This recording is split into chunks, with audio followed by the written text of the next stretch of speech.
or possibly No, allegedly? it's going to go to a separate law firm. She's represented by this clown Abe Lowe, Okay. ABE Okay. Lowe. Okay, but the fact is that she is using her husband's law firm, the law firm that he's associated with. His first year at the law firm, he made $950,000. Jesus. I couldn't even steal that much of Crazy Eddie's. So yeah, see, people don't understand how this works, man. How these people get rich, and this is how they get rich. They all cover for each other. Now, that being said, when push comes to shove, believe me, Kathy Hochul will throw her under the bus because it's all a matter of survival at a certain point. But right now, Kathy Hochul is covering her rear end with $10 million. Okay, and she has, and the Attorney General has a relationship with her husband's firm. Now, there's another thing. Now, like today, there was the gay rights parade, and tying two together, you have Letitia James side by side with Zohran Mamdani, right? Who's another character, okay? And the situation with him is he's presenting himself as a completely grassroots candidate. In other words, I'm the guy, I'm the man for the common man, whatever. So what I did was I examined his campaign finances, and I saw that the primary donations from individuals was $1.7 million. But guess what? Every single dollar of it, or maybe 4,000 or 5,000 off, okay? But just about every single dollar of it was raised by bundlers. Okay? Now explain bundlers. And these are the people. They accumulate the money. Okay, they solicit the money and then they turn it over to the campaign. Oh, that's Kenny Plummer. and 94% of that money was one person. 94%. So she did raise 1.7 million dollars, but it didn't come from organic donations. I go on the website and I fill out the form, right? Or whatever. It came through the efforts. 94% of it, about $1.5 million, came through the efforts of a single bundler. That doesn't sound grassroots to me. Now, that $1.7 million got her about $7 million in matching funds. So we're at now $8.6 million. Now, two super PACs that are supporting her. They spent $1.9 million either supporting him. It's hard to get Tish out of my mind. There were two super PACs that were supporting Zohran. Right. They spent $1.9 million either aiding Zohran or going opposition to Cuomo to help Zohran. So if you get what they raised, $1.9 million, and you compare it with the money that was raised through bundlers, where's most of his money coming from? It's coming from super PACs. It's not coming from the common man or the common lady. Right. Now, these super PACs, okay, one of them is from the Working Families Party. Okay, the Working Families Party, we have ranked choice voting in New York. Okay, and then there's another super PAC that's supposedly independent. The other super PAC gave money in direct proportion of the ranking by the Working Families Party. That suggests collusion.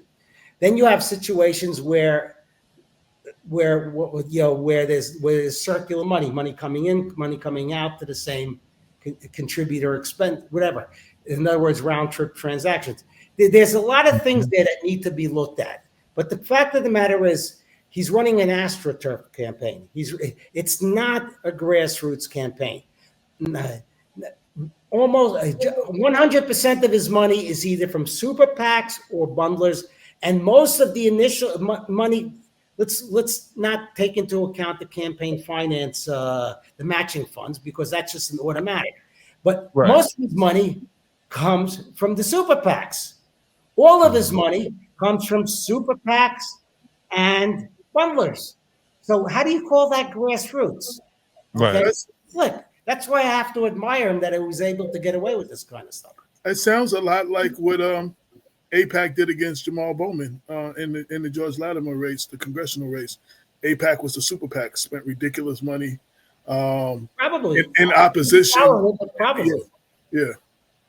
Probably. They spent like 1 point. They spent ridiculous. It was the most expensive congressional race in history.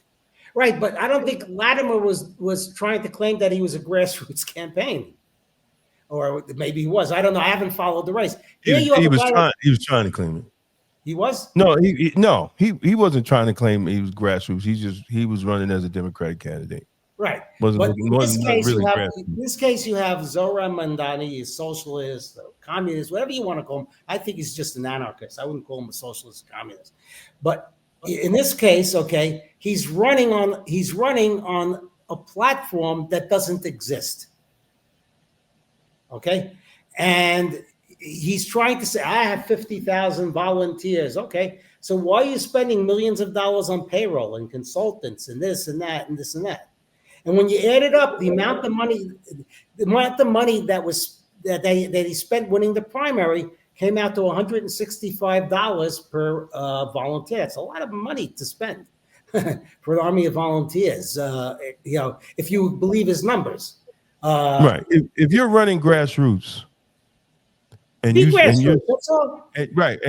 spending over $10,000 in a local election. There's nothing wrong with selling an image. That's what politics is all about. No, absolutely. Right. It's all about whether he's selling an honest image or a dishonest image. He's selling, in this case, we can agree or disagree with his politics, and that's fine. That's America. We're all entitled to our opinions. But in this case, the main premise that he's running on doesn't exist. It's a lie. It's as simple as that. Right. I'm sure Cuomo uses super PAC. I know that whatever. But grassroots is not. Grassroots and super PAC, it does not go together, right? I don't care what level. Bundlers, grassroots, bundlers, and super PACs. Yeah, no, they don't. Grassroots don't go together. Doesn't go together, irrespective of politics. Like you mentioned, the other case, the one, who was that trying the AIPAC money case, whatever. Right. So but it is what it is. Right. And that's how people get fooled. Grassroots refers to a movement or campaign that originates and is supported by ordinary citizens on a local level rather than established political leaders or organization. It emphasizes a bottom-up approach where public opinion is mobilized to influence policy or effective change, as opposed to a super PAC, which is, using he's not bottom up. He's not bottom up. No, exactly. There's a definition and whatever. He's not bottom up. He's top down. Super PACs buy politicians that have their interests, that have a like interest in, You know what he's doing? Listen, I did fraud for 20 years. There's really no difference between a white collar criminal and a politician. They're really both one and the same in most cases. Of course, we may find a couple of honest politicians out there like Richie Torres, whatever, but most of them are just as slimy and dirty. Okay, and in order to get people to trust you, they have to like you. So what's the object of all of these ads? He's trying to get people to like him. Okay, this way, when he gets into power, he can do things that he wants to do. That people like, and things that he wants to do that people dislike. That's the way. That's the way it is. As I said, the only thing is that he's selling a story that doesn't exist. It's kind of like there was this guy Blumenthal. He said that he was in Vietnam in combat, and it turned out that he wasn't. It's the same thing. He's selling a lie. Yeah. And let me, and and for the people that's watching, if you get 10 mailers, you get mailer after mailer after mailer after mailer after mailer. Guilty. I get them all. Yeah, that Right into candidate ain't grassroots. That candidate, if you keep getting mailers, do you know how much mailers cost? That's not a grassroots operation. Yes, but these are mailers not from him.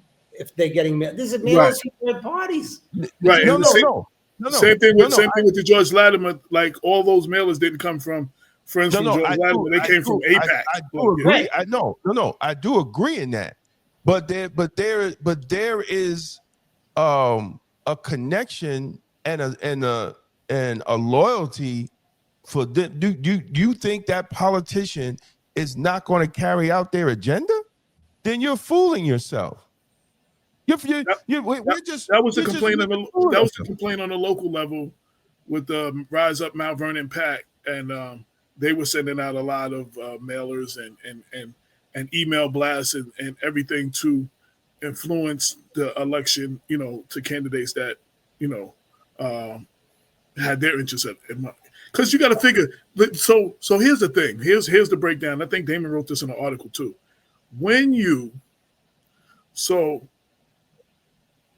The average person, we don't spend millions and millions of dollars on our campaign for our candidates. Right. We don't support. Well, yeah, we don't have that money. We don't have that money. But when those who spend that type of money, when they call, those phone calls are the first to be answered.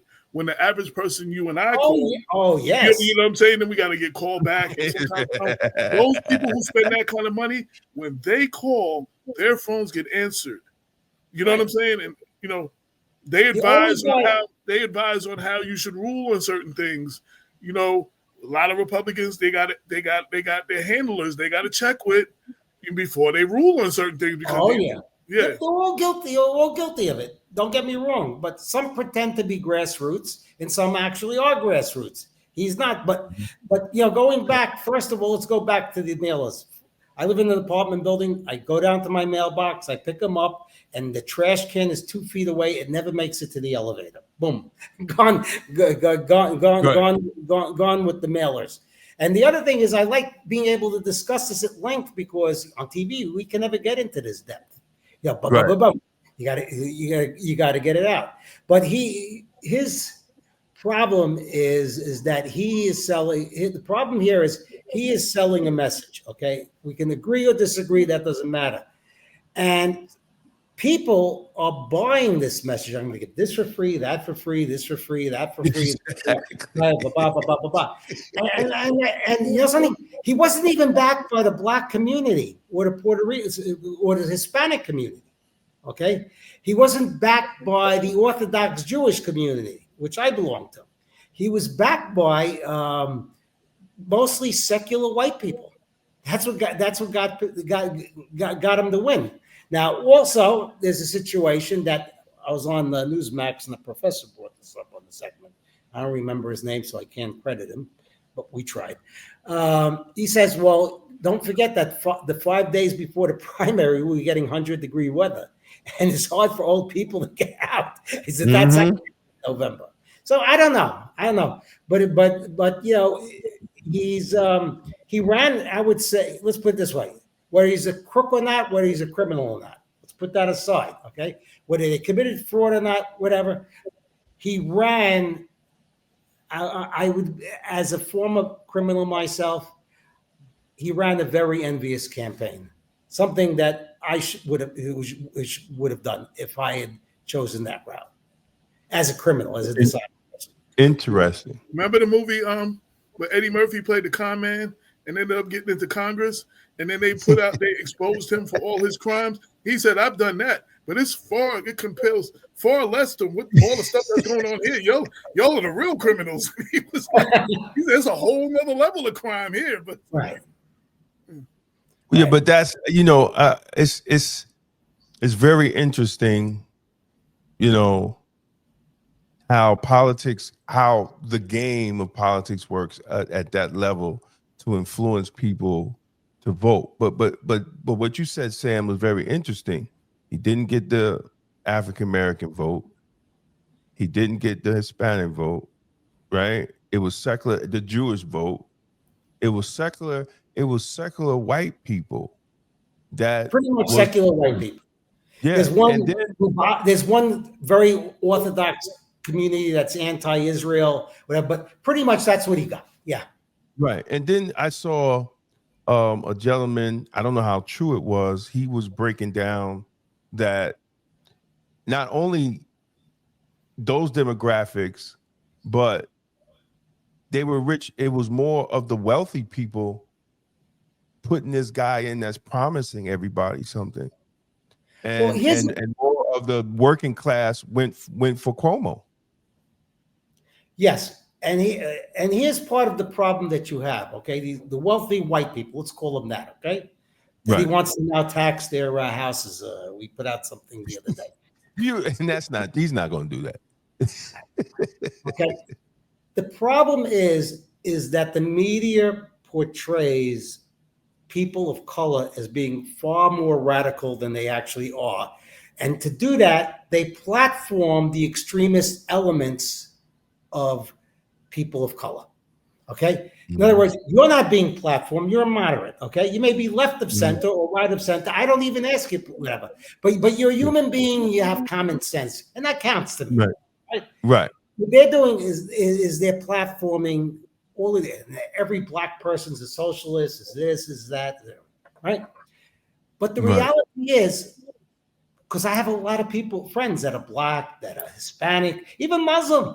The reality is most people are pretty pragmatic and conservative, okay? They don't go for this bullshit, defund the police. I heard you on the air. They don't go for burning cars or whatever. Right. Most people don't go for that crap, okay? Now, here's the other problem that you have, okay? In New York City, and I did the numbers. I might be slightly off because I wasn't prepared to discuss this, but the main idea is what counts, okay?